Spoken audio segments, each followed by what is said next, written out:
আসসালামু আলাইকুম, স্বাগতম আমার ইউটিউব চ্যানেলে। আপনি যদি গ্রাফিক ডিজাইনে নতুন হন এবং কাজ শুরু করতে চান, তাহলে আজকের এই ভিডিওটি আপনার জন্য।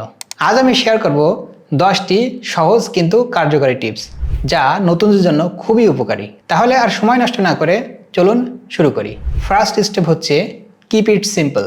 মনে রাখবেন, ডিজাইন যত সিম্পল হবে তত দেখতে বেশি আকর্ষণীয় এবং ইফেক্টিভ হবে। আমরা যারা নতুন গ্রাফিক ডিজাইনে আসি, তারা বেশিরভাগ ক্ষেত্রে গ্রাফিক্স এবং রঙের ব্যবহার এবং অতিরিক্ত ফন্টের ব্যবহার করে ফেলি। মনে রাখবেন, সিম্পল একটি ডিজাইন অনেক বেশি নান্দনিক এবং অর্থবহন হয়ে থাকে। একটি ডিজাইনে যত বেশি কম এলিমেন্ট ইউজ করে অডিয়েন্সদেরকে মেসেজ দেওয়া যায়, সেই বিষয়টি কিন্তু মাথায় রাখতে হবে। সেকেন্ড স্টেপটি হচ্ছে learn to use colours effectively. অর্থাৎ আপনার ডিজাইনে কিন্তু রঙের ব্যবহার সঠিকভাবে শিখতে হবে। মনে রাখবেন যে রঙের গুরুত্ব কিন্তু ডিজাইনে অনেক বেশি, বা সঠিক কালার নির্বাচন কিন্তু আপনার ডিজাইনকে অনেক বেশি শক্তিশালী এবং ইফেক্টিভ করে তোলে। এছাড়া একটি সঠিক কালার কম্বিনেশন কিন্তু আপনার ডিজাইনের মানটাকে অনেক গুণ বাড়িয়ে দেবে। যেমন আপনি আপনার ডিজাইনে কমপ্লিমেন্টারি কালার এবং অ্যানালগাস কালার ইউজ করতে পারেন। আপনি একটি ভালো কালার প্যালেট তৈরি করার জন্য অনলাইনের হেল্প নিতে পারেন, যেমন কালার্স বা অ্যাডোবি কালার্স এক্সেট্রা। এগুলো ইউজ করে কিন্তু আপনি একটি ভালো কালার প্যালেট তৈরি করতে পারেন। Third step, focus on typography.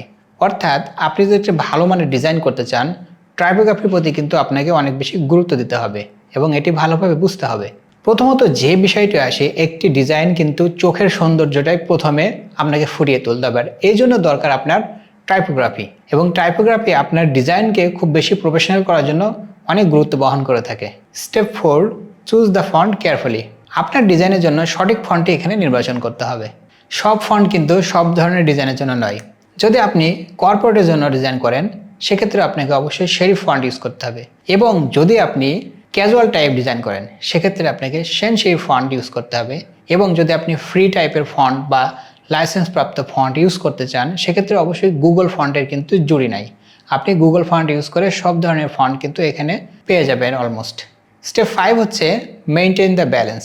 আপনার ডিজাইনের ভিতরে কিন্তু অবশ্যই ব্যালেন্স ক্রিয়েট করতে হবে। আপনি একদিকে অনেক বেশি এলিমেন্টস ইউজ করে ফেললেন এবং অন্য দিকটা আপনি এমটি রেখে দিলেন, সেক্ষেত্রে কিন্তু আপনার ডিজাইনটি খুব খারাপ দেখাতে পারে এবং আপনার ডিজাইনটি কিন্তু রিজেক্ট হতে পারে। এজন্য আপনাকে এমনভাবে ডিজাইনটি করতে হবে যাতে এটার ভিতরে আপনার সিমেট্রিক্যাল, অ্যাসিমেট্রিক্যাল বা এই টাইপের ব্যালেন্স আপনি কিন্তু ক্রিয়েট করতে পারেন। এবং আপনার এটা মনে রাখতে হবে যে যেখানে যেই এলিমেন্টসটা আমার প্রয়োজন, সেখানে সেই এলিমেন্টসটা ইউজ করতে হবে। এবং অতিরঞ্জিত বা অতিরিক্ত এলিমেন্টস কিন্তু আপনি যদি ব্যবহার করেন, ডিজাইনটি ক্রাউডেড হয়ে যাবে। এক্ষেত্রে আপনি কম এলিমেন্টস ব্যবহার করে ডিজাইনটিকে সিম্পল রাখতে পারেন, সেক্ষেত্রে আপনার ডিজাইনটি অনেক বেশি আকর্ষণীয় এবং অর্থবহুল হয়ে উঠবে। Step 6, use off white space. অর্থাৎ আপনার ডিজাইনে কিন্তু হোয়াইট স্পেসের সঠিক ব্যবহার শিখতে হবে। এই স্টেপটি আমি একটি এক্সাম্পল দিয়ে শুরু করতে চাই। অনেক আগে আমি কোনো একজন ব্যক্তির জন্য একটি কাজ করেছিলাম, সেখানে আমি যথেষ্ট হোয়াইট স্পেস রেখেছিলাম আমার ডিজাইনে। রাখার পরে সেই ব্যক্তি বলল যে এখানে স্পেস কেন, ওখানে স্পেস কেন, পুরো ডিজাইন থেকে তুমি এলিমেন্টস দিয়ে ফিল আপ করো। সো এই যে ডিজাইনের যে যথার্থ জ্ঞান না থাকা, এখানে কিন্তু হোয়াইট স্পেস মানে হচ্ছে যে আপনার খালি জায়গা নয়, একটি ডিজাইনের গুরুত্বপূর্ণ অংশকে আপনি হাইলাইট করবেন, এবং সেই হাইলাইট করার জন্য হোয়াইট স্পেস রাখাটা কিন্তু অত্যন্ত জরুরি। এবং মনে রাখবেন, সঠিক হোয়াইট স্পেস কিন্তু আপনার ডিজাইনের ব্রিথেবল করে তোলে, এবং হোয়াইট স্পেস কিন্তু আপনার ডিজাইনের মূল বিষয়টিকে কিন্তু হাইলাইট করে তোলে। এবং নিট অ্যান্ড ক্লিন দেখানোর জন্য কিন্তু হলেও আপনার ডিজাইনের যে হোয়াইট স্পেসটি আছে, সেটার গুরুত্ব কিন্তু অনেক বেশি। একটি ডিজাইনকে নান্দনিক দেখানোর জন্য কিন্তু আপনার হোয়াইট স্পেসের গুরুত্ব অনেক বেশি। Step 7, choose the right image. আপনাকে আপনার ডিজাইনের জন্য কিন্তু সঠিক ইমেজ বাছাই করা শিখতে হবে। মনে রাখবেন, আপনার ডিজাইনের যে কন্টেন্ট অনুযায়ী কিন্তু আপনার ডিজাইনের সঠিক ইমেজ বাছাই করতে হবে। সেই সাথে সাথে শুধু সঠিক ইমেজ বাছাই করলে হবে না, আপনার ইমেজের কোয়ালিটি কিন্তু হাই হতে হবে। লো রেজলিউশন বা ব্লারি ইমেজ কিন্তু আপনার ডিজাইনে যদি আপনি ব্যবহার করেন, সেক্ষেত্রে অডিয়েন্সরা যেমন পড়তে পারবে না এবং অনেকটাই অনর্থবহুল হয়ে উঠবে। এক্ষেত্রে আপনি কোথা থেকে ইমেজ ইউজ করতে পারেন? আনস্প্ল্যাশ, এক্সেলস, এছাড়া আপনি গুগলে সার্চ করলে কিন্তু ফ্রি অনেক লাইসেন্স দেয়, এই ধরনের ওয়েবসাইট কিন্তু আপনি পেয়ে যাবেন। স্টেপ 8 হচ্ছে follow the guideline but be creative. প্রতিটি প্রজেক্টে কিছু না কিছু গাইডলাইন থাকবে। আপনাকে এটা মনে রাখতে হবে যে গাইডলাইন ব্যবহার করে কিভাবে একটি ক্রিয়েটিভ ডিজাইন তৈরি করা যায়।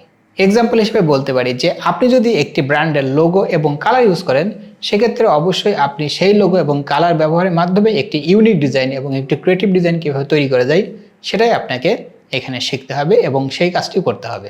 Step 9, get inspired but don't copy. আপনি একটি ডিজাইন থেকে ইন্সপিরেশন নিয়ে সেই ডিজাইন থেকে আরও বেটার কিছু করা যায় সেটা কিন্তু আপনি ভাবতে পারেন, কিন্তু সেটাকে হুবহু কপি করা কিন্তু কোনোভাবেই কাম্য নয়। এটি আপনার ক্রিয়েটিভিটিকে কিন্তু নষ্ট করতে পারে। আপনি কোথা থেকে ইন্সপিরেশন নিতে পারেন? সেক্ষেত্রে আপনি ড্রিবল, বিহ্যান্স, পিন্টারেস্ট এগুলো থেকে ইন্সপিরেশন নিয়ে তার থেকে বেটার কিছু করা যায় সেই চিন্তা করতে পারেন। স্টেপ 10 হচ্ছে practice day by day and improve your concept. আপনি যত বেশি ডিজাইন করবেন, যত বেশি আপনার কনসেপ্টটাকে ডেভেলপ করবেন, যত বেশি আপনি রিসার্চ করবেন, ততই কিন্তু আপনি শিখবেন। পাশাপাশি আপনি কিন্তু ফেসবুকের বিভিন্ন ধরনের ডিজাইন রিলেটেড গ্রুপ এবং আপনি মার্কেট ইন্ডাস্ট্রি যারা আছে সিনিয়রদের কাছ থেকে কিন্তু ডিজাইনটির ফিডব্যাক নিতে পারেন। সেক্ষেত্রে আপনি বুঝতে পারবেন যে আপনার ডিজাইনে কোন জায়গাটায় ভুল আছে এবং কোথায় আপনাকে ইমপ্রুভ করতে হবে। এভাবে কিন্তু আপনার লার্নিং জার্নিটাকে আপনি স্টার্ট করতে পারেন। তো আজকে এই ছিল আমার 10টি সহজ কিন্তু কার্যকরী টিপস, যা নতুন ডিজাইনারদের ক্ষেত্রে অনেক বেশি উপকারে আসবে বলে আমি মনে করি। আর হ্যাঁ, যদি এই ভিডিওটি আপনার ভালো লেগে থাকে তবে অবশ্যই আপনি আমার চ্যানেলটি একটি লাইক দিবেন, সাবস্ক্রাইব করবেন এবং শেয়ার করে অন্যদের দেখার সুযোগ করে দিবেন এবং আপনার মতামত কমেন্টে জানিয়ে দিন। সবাই ভালো থাকবেন। আসসালামু আলাইকুম।